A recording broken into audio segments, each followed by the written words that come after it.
Thanks for tuning in to the 6-3 podcast. I'm your host, Joel, co-host Isaiah and Ben. Yep. Super Bowl was not as exciting as a lot of us anticipated. It's still, obviously, I think it was still probably the two best teams. It's just one of those two best teams did not come up with a great offensive game plan. So what happened in this game, and what were the highlights? Or lowlights. Well, I guess there's definitely highlights for that front seven. That's for sure. Yeah, I mean, so what I think really happened is when we talked about in our preview how we thought that the Bucs front seven was, going to dominate up front against the Chiefs O line, and I think we maybe underestimated how bad that was actually going to be, and maybe overestimated what the Chiefs could do, and maybe underestimated how much those injuries really hampered them. I'm not sure even with like Eric Fisher, I don't really think they win either though. I think the Bucs front seven was just that much better in general. But I just think, we thought what we thought could happen happened. I just think it happened a lot sooner in the game than we anticipated. I mean, pretty much from the jump, other than maybe one drive early, they dominated. And I think the problem with Kansas City is so the Bucs played just a too high shell like all game long. They were just sitting back. They were not going to get beat deep. Like Tyreek Hill was not going to get a billion yards on them again. And Todd Bowles typically does not play that way. They sat, I think it was like 98.7% of the time they sat in a too high shell, and just sat with two safeties deep, about 20 yards, and then just shaded over Tyreek Hill. Weren't going to get beat deep, and then they were just going to let Mahomes, try to dink and dunk to Travis Kelce all the way down the field. And yeah, Kelce probably had 13 catches or something like that for over 100 yards, but they felt pretty confident that Levante David or Devin White could cover him well enough to at least hold him in check. And then, so much of what the Chiefs do and what Mahomes does is based off of him being able to scramble and break contain. And early on in the game, I was like, man, Mahomes is going to run for like 100 yards this game because they were not containing him at all. But eventually, they got a few hits on him. He obviously looked a little hobbled still, especially he walks like an old man. Especially late in the game. And I think it just kind of happened so quick. And then, the Chiefs just were not patient enough to just take what was there. And the game kind of got out of hand for them early. And I think really what the turning point in the game was that touchdown late in the half, the Antonio Brown touchdown. I wouldn't say it didn't put it out of reach at all, but it just got the Chiefs even more on their heels to the point where they were just kind of scrambling through it for everything after that. When I feel like they didn't necessarily have to, they just got out of their game too early. They certainly got themselves all up in some kind of emotional wreck, led by the Honey Badger himself. Tom Brady got in that boy's head, and then they were barking at each other on the sideline. They were just all kinds of just out of sorts, and it was like from the beginning you could tell that they were just not in sync. They were not, and it's kind of crazy to see from that team too, because I remember, when they got down, 28-0 to the Texans last year, it was like the most calm team ever. Like they were so calm, so just chilled out. And they were like, hey man, we're fine. Like we're going to go out there. They were extremely confident they were going to go out there and win. I don't know what happened. Tony Romo said it though. He mentioned the same thing. He's like, you still felt like there was a chance even when they were down to the Texans, but this game, something just feels different. They do not have that buzz. They were just like emotionally hijacked. Mm-hmm. They were just so completely. They couldn't get out of their own head. And I think the officiating was obviously called tight. That probably hurt them. But I think it might have been Romo. I don't remember who said it, but they're like, look, yeah, it was called tight, and maybe some of those holding calls may have been borderline here or there. But the Chiefs were like one of the top like 3 or 4 most penalized teams in the NFL all year. So it's not like they were like some team that came in with a squeaky clean penalty record coming in. No, they typically get called for a lot of penalties. Their defensive backs like to grab, that's for sure. Yeah, I mean, so and the Bucks sold it a lot. They knew that was a thing. I mean, they knew coming in that they would be able to get some of those penalties, and I think they just took advantage of them. And then the Chiefs just got to a point where to me it just looked like they were just whining the whole time, just consistent whining, mostly on defense, I'd say. Um, and it's just you can't play football that way. You're complaining. It reminds me of when Michigan State beat Michigan in football. It's just like the DBs just whining and whining and whining about calls. Like, yeah, some of the calls are not going to go your way, man. You just got to get up and keep playing. And the Chiefs weren't able to do that. And like you said, Tyrann Mathieu, they lost the game when Tyrann Mathieu decided to chirp at Tom Brady. Terrible idea, horrible idea. So yeah, I think at least on the point of the refs, they definitely, I think, like, they don't change the outcome of this game. Like, if there's a different officiating crew, I definitely think the first half looks different. I don't think the second half looks any different, but I think there's a few drives in the first half that, like, just the Chiefs kind of, like, for lack of a better term, got just kicked in the dick by some flags. That, especially that there were two pass interferences that were, like, one of them was definitely uncatchable, and one of them was arguably uncatchable. That one out of the back of the end zone with Mathieu, like, that ball hit the corner between where the stands and the field end, which is like 10 yards out of bounds. Yeah, Brady just chucked it in the air because he didn't want to get So that one's egregious, but, like, again, like, you have to win in spite of the refs. I think the thing that you don't lose from the refs 31-9. Like, right, that's the thing. It doesn't change it. It probably makes it like 21-31.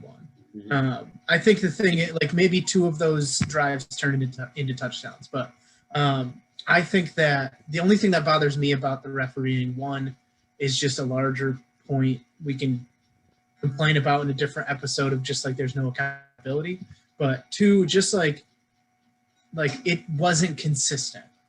Yeah. It just wasn't, like, if you're going to call it, I think that's my only valid critique of refereeing that I think from people is, like, one, every quarter should be officiated the same. Like, I think they got a little bit, at least from my perspective, into, like, they tried to set the precedent really early on, and then they, like, didn't live up to it the rest of the game. And I will say, like, I think there was some instances of them not being down the middle with both teams. Again, it doesn't affect the outcome of the game. It really probably, except for maybe accounts for a touchdown or a half for Kansas City with some of those calls that didn't go their way and the momentum that it kind of got sucked out of them. But yeah, it was just like away from the referees, like, Patrick Mahomes just was running for his life. And the thing that was so, like, I don't think it really mattered what the Chiefs' game plan was, because Tampa Bay rushed 4. They rarely rushed 5, and they would rush 5. Like, that's all they rushed. I don't know if I saw a 6-man rush or more, maybe 1 or 2. But when you can do that, you play zone. You put a couple guys in man coverage, on the better playmakers, and then everyone else is in zone, and just kind of roaming the field, taking everything away. And Patrick Mahomes can't do anything. Like, people, like, I was with my family.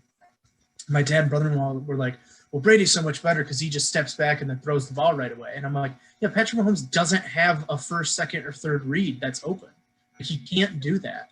Like, the reason he was scrambling and going outside the pocket so quickly, like, he would do it right after his step back, because he has a guy coming at him and no one is open, like, from where he is. He has to run to one of the sidelines to try to get a guy open. And he did everything he possibly could.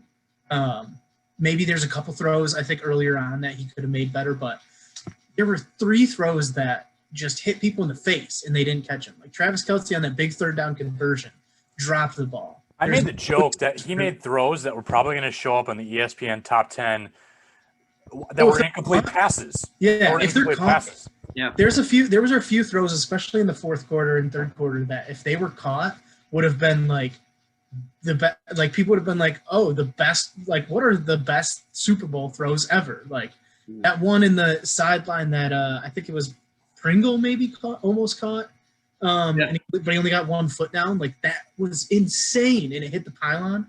Like, just to get that within grasp of Mahomes. And then there was one like a play after it that was also like incredible. And Well, the one who was getting tackled and he was Yeah. like literally falling down. Like, but I mean, Tyreek Hill. Tyreek Hill dropped a touchdown. Travis Kelce dropped an incredibly important first down. Damian Williams caught a pass that could have been another third down conversion that could have got them back into the game. It was just ugly on their part, and yeah, Tampa Bay just didn't have to, like, they did incredibly on defense, but they really didn't have to do much. Like, they just had kept to it real simple, get in a groove. So, so here's where I'll get into like the telling stat for me and why, I think that the Chiefs they were completely out schemed and out coached in this game was, and there were a few Andy Reid blunders in the game we can talk about too in a minute, but the thing that didn't make sense to me was, okay, they know full well that they are not going to have their two starting tackles in this game, right? For 2 weeks heading into this game, Eric Fisher's out and their other tackle's out. Mitchell Schwartz, and who's even better than Fisher. So better than, so those are two very solid offensive linemen, but they know going in that they're out. It's not like they were game time decisions or, they hurt themselves in warm-ups or anything. Like, they know that they're going to be out for 2 weeks. Yet the Chiefs were in a 5-man protection 48 out of 52 dropbacks. They did not do anything the entire game to help. They didn't even keep an extra tight end on the corner? They didn't keep extra tight end. A running back? Or running back in. No. 4 times. I'm not even a coach, and I would have done that. It's like, come on, guys. Like, obviously, like, if you're trying to early on to check to see if they were, to see if they could hold up, it's pretty clear early on they were not going to be able to hold up, regardless of whether Tampa brought 4, brought 5. It didn't matter, right? And you could probably tell just in film or in, leading up to the game that they were not going to be able to hold up. They were not going to block Sue and Vea demand double. Shaq Barrett, JPP, Devin White, Speed. No way. Right? No way. So early on, I thought they were going to move Mahomes around because they were doing on some rollouts and stuff like that.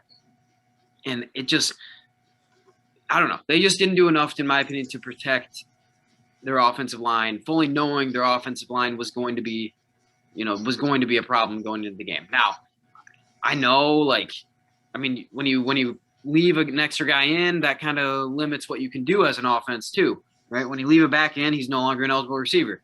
When you leave a tight end in, the tight end that's going to be on the field almost 100% of the time is Travis Kelce, and he's arguably your best receiver. So, you can't really – there's some things that you can't and can't do, so it's kind of a back and forth there. But I feel like they could have done a lot more. Especially with 48 out of 4 plays. You can't do 4 plays. Yeah, 4 plays. That's pretty ridiculous. Now I know it's probably skewed a little bit towards the end of the game when they were just dropping back and throwing every single play, but at the same time, it's like you didn't do anything. It's so skewed that way that it's clear you didn't do anything to help protect those offensive tackles. You didn't even chip a guy. With the time back, they were empty. You made Mahomes have to run almost 500 rushing yards. Yep. Just to get the ball off. Yep. The fact that that's even a stat. That's the most of any player at all this whole season having to run. Yeah. And I think I don't know. They were empty for a lot of the game. Even early on in the game, they went 5 wide. I hate empty looks. It's not gonna. Not against that team. The way obviously if you can hold up front or you're throwing a screen or something like that, it's a little different. But it didn't make sense. There was no creativity. And I know they probably had more creative things in the playbook that just never got to because of how the game was going. But it was they didn't. I don't know. I just think. There was more that they could have done to help protect that offensive line going into it, fully knowing they were going to be a problem, and fully knowing. The Tampa Bay's front seven's a problem for every team they play, even healthy offensive lines. So it's just one of those things that I don't, I was not overly impressed, and I've pretty much been beyond impressed with most of either Andy Reid or Eric Bieniemy's games the last 2 years. They've usually are putting together things that make it easy for their team. Can accentuate what they do well and mask what they don't do well. Those type of things. And this game, in my opinion, they just did not do that, and they put it all on Mahomes. And it's like, look, he's hurt too. Like, he can't be Superman for you. And he almost was able to, really. Mm-hmm. Like we just talked about. So I just think, it wasn't the best game plan. Obviously, hindsight's 2020. They obviously felt good about it, but I don't know. It just seemed kind of ill-conceived for sure. So I will say one thing. I actually respect Tyrann Mathieu because he was talking crap when they were up by 3 and also down by 22. Like he better double down at that point, I guess. Hey, consistency is key, dude. If you're just going to do it no matter what, if you're down by 1 billion points and you're just going to wag your finger at Tom Brady, like, go for it, dude. I respect the game. But I guess, my question, though, is, do you think either of these teams are back here next year? Because what changes with these two teams, too? The Chiefs arguably only get better because they get their healthy offensive line. But, I think it's really hard to go 3 years in a row, just because injuries happen. That's a grind. Salary cap kicks in, contracts expire. And why I ask is because there's one, I don't think the Super Bowl is that incredibly entertaining. The first half just kind of snoozed for me, but there's so much narrative around what was happening. Tom Brady 7 rings. He's 43 years old. He wants to play till he's 46. Is Patrick Mahomes when's he gonna pass the torch to Patrick Mahomes and he's gonna be this guy? Is this do they have a rematch next year? Are they just both gonna fall off? Is one of them is someone else coming up? Because I don't know. It feels like this could happen again. Yeah, I don't know. It's a weird circumstance. It kind of seemed like the Chiefs were poised to be okay, this is our NFL now. Thanks, Tom Brady. We'll enshrine you into the Hall of Fame in a few years when you're 50. Right. But he goes out and wins, and the Chiefs are kind of looking like a mess. And I don't know, it sets the stage for just a weird the fallout from it is just as interesting as what's going to be really interesting to me is to see how a few years ago when the Patriots beat the Rams in the Super Bowl, and the Patriots were the only team to figure out that Rams offense pretty much all year, right? And completely shut them down in the Super Bowl, right?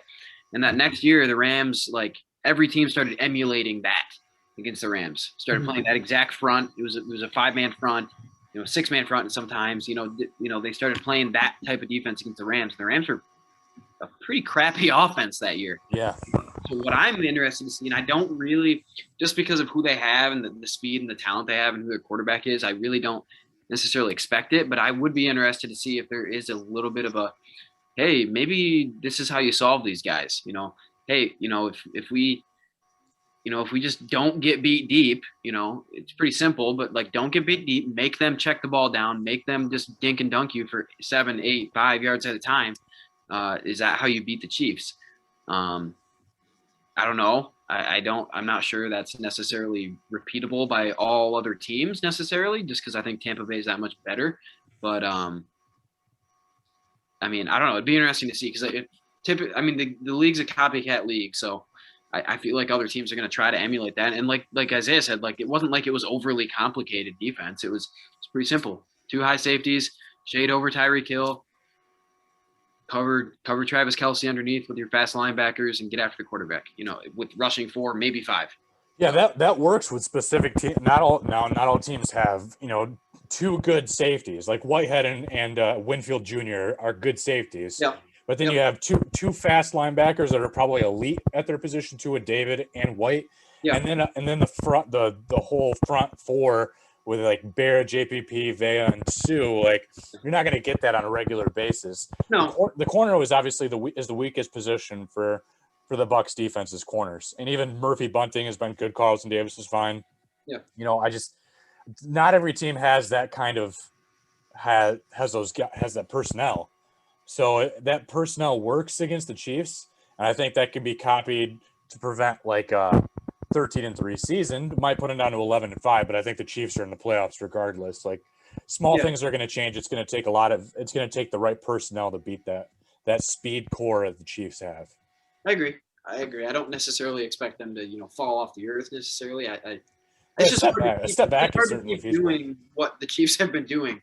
So that's why I wouldn't, to answer Isaiah's question, I don't think I would necessarily put them in the Super Bowl right now.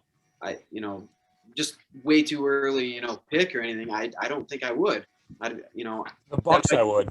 The Bucs I would. The Bucs are the best team on paper, in my opinion. Going into next year even. Like their offensive line is good. Their quarterbacks are proven elite, greatest of all time. Running game can only get better. I think Fournette got better as the season actually progressed. And I think you have 3 wide receivers like that. And the 4 wide receiver was Scotty Miller. That's a great 4. Best 4 in the NFL is Scotty Miller.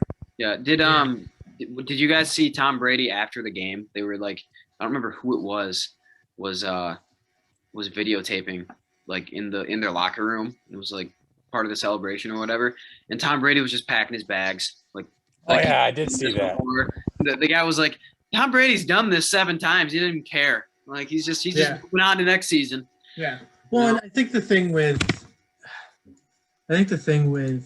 just looking at it in a scheme of things, like I don't see anybody in the NFC that's taking over that conference. Like, I mean, I'm sorry. Like, okay, Aaron Rodgers is great. You're not going to get the same Rams, dude.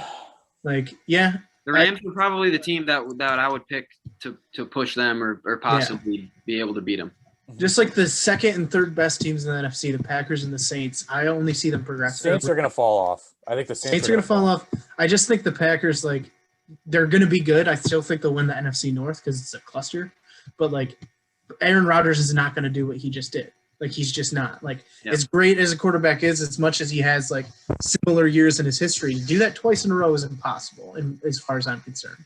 Yeah. But in the AFC, you have the Bills who could get better. You have you have a lot of teams that could just get better and just start giving the Chiefs a bigger run for their money. And I still think, just looking at it now, I think we'll be right there again. I really do. Yeah, I still think the Chiefs are going to be the best team. Yeah, because I don't know. I don't think the Pittsburgh Steelers are going to give the Chiefs a run as much as they did this past year. But I could definitely see this happening again. Like I could just see this being like this happening again, and it'd be much more interesting to see it with better health. Again, I don't know how much that changes this game. It definitely changes to have 2 top-tier tackles. Yeah, 2 Pro Bowl caliber tackles. And even a good guard like Assembly was out too, and LDT is out helping save COVID lives. Austin Ryder, their center, was the only projected starter from the beginning of the season that played. So it'll be interesting. But what do you guys think? So I guess the big Andy Reid blunder was and people were harkening back to Andy Reid, Philadelphia Eagles, Andy Reid, with the timeout. Yeah, the timeout. His clock management has always been bad. I just do not understand the thought process there at all. Okay, the Bucs are fine with running the clock out at this point. They are 100% okay with just taking it to halftime and, score is what it is. You get the ball back if you're the Chiefs anyway to start the half. Yet you're calling a timeout and just allowing, and the Bucs wasted a timeout in a stupid challenge, in my opinion, too. So, you're basically letting them off the hook after a dumb challenge and giving the ball back and with time now to Tom Brady, fully thinking, oh, we're going to get the ball back to Patrick Mahomes. You haven't been able to block anybody all game. What do you mean? It doesn't matter if you get the ball back. You're not going to be able to block anybody to go score. It made absolutely no sense to me at all. As soon as he called that, I'm like, oh, they're going to go score. The Bucs are going to go score. And then, it's the same idea. It's the same stupid idea. It's not as bad or as egregious, I guess, as Green Bay, the previous game, but it's just the same stupid stuff at the end of the first half where Brady just kills you when you give him that chance, and you can't do that. So, I don't know. I thought it was stupid. Obviously, I'm sure you guys thought it was dumb too, but I at the I don't know. time I don't wasn't think it was. I was gonna say at the that time, I awful. don't know if I was thinking about it like, oh, this is a terrible move. Even Tony Romo was like, "Oh, I get it, you have to, but you don't want to. It's like one of those really tough timeouts that you have to take. I just think if you're playing any other quarterback, you take the timeout. But you have to understand who you're playing against. Like Right. if you're playing against Josh Allen, yeah, go for it, man. Like what's he Yeah, for? but also like if Andy Reid has any other quarterback, he doesn't even like even suggest that they'd be able to score in less than a minute. But he has Patrick Mahomes, and if like I mean, it's so easy to look back on it and say, well, that did him in. But like, Well, I just don't say think they hold the him way to the say game- they, but say they hold him to a fourth and they get the ball back, Right. like then it's a great idea. And then they score a touchdown going to the half, and then they get the kickoff, and then they like have some momentum. Like if it goes if the third down play goes the other way, Yeah. we're talking about a totally different thing. My problem is it was only like 3rd and like 2. If it was like 3rd and 10, like 3rd and 8 even, okay, yeah, I can see that, but it's too easy to pick up those 2 yards. And my other issue is you've seen Tom Brady do this too many times with too many teams over the years. And the way the game was going, like if the Chiefs had momentum already, like if they had just scored, I think they actually had just scored, but it was a field goal. But if they had just scored a touchdown, and they had some momentum, they kind of figured some things out on offense, then I think it would have made a little more sense. But like to me, it's just like, look, you're lucky it isn't as bad as it is because you stuffed Tampa Bay. You're lucky it's not worse, the score, because they already stuffed Tampa Bay at the goal line, or it could have been even uglier.